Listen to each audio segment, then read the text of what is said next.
오솜의 붉은 끝동에서 영조는 사도세자의 아버지이자 사내 할아버지입니다. 자신의 손으로 아들인 사도세자를 죽이고 사내에게는 이상한 집착을 보여주고 있었는데요. 자신의 어머니가 무술이 출신이었다는 이유로 이유 없는 열등감을 가지고 있었기 때문이 아닐까 생각됩니다. 영조는 무술이 출신 후궁 소생인 자신의 출신을 극복하기 위해 사실상 유일한 후계자였던 아들 사도세자의 교육에 너무 집중한 나머지 사도세자를 지나칠 정도로 질책하고 닥달하며 학대했고, 사도세자에게 매일같이 너는 왜 이거 밖에 안 되냐는 식으로 계속 몰아붙이기만 했다고 나와 있었습니다. 결국 영조의 가혹한 학대를 견디지 못한 사도세자는 미쳐버려서 대낮에 내관과 종들을 죽이거나 궁녀들에게 몹쓸 짓을 하는 등 자기 군주로서는 절대 보여서 안 될 온갖 범죄를 저지르기에 이르렀고, 영조는 정신병자가 되어버린 아들 사도세자에게 왕위를 물려줄 가능성을 완전히 포기하고 오히려 후계자로서 모자람이 없는 손자 사내에게 왕위를 물려주기 위해 이에 방해만 되는 사도세자를 뒤주에 가둬 죽여버립니다. 문제는 이 일이 후에 왕위를 이어받는 손자인 산에게 심리적 상처를 준 것을 넘어서 산이 정치적 보복을 두려워한 신하들로부터 받지 않아도 될 견제까지 받게 만들었는데요. 사실 산은 정통성으로 보나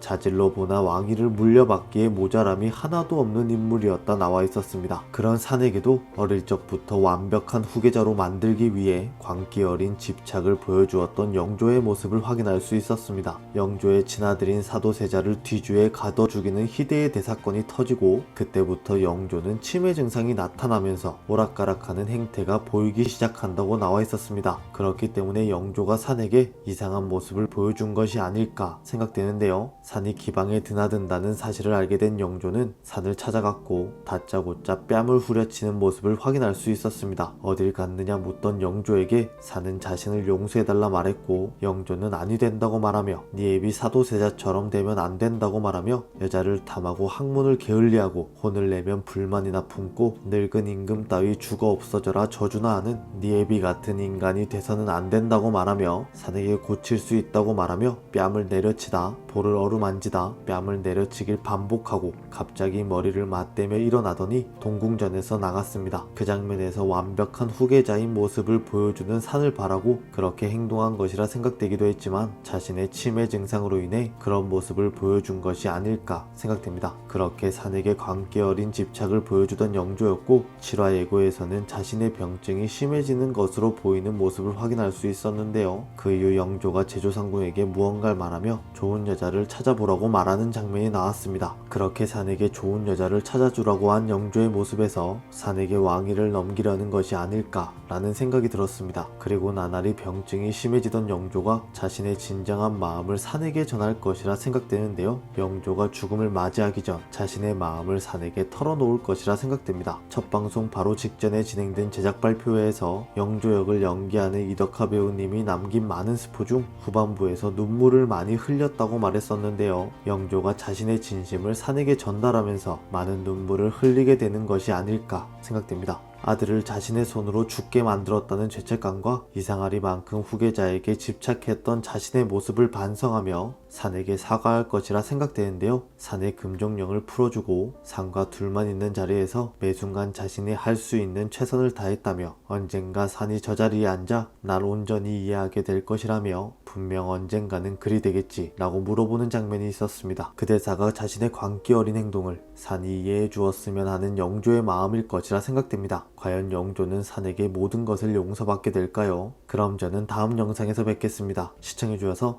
감사합니다.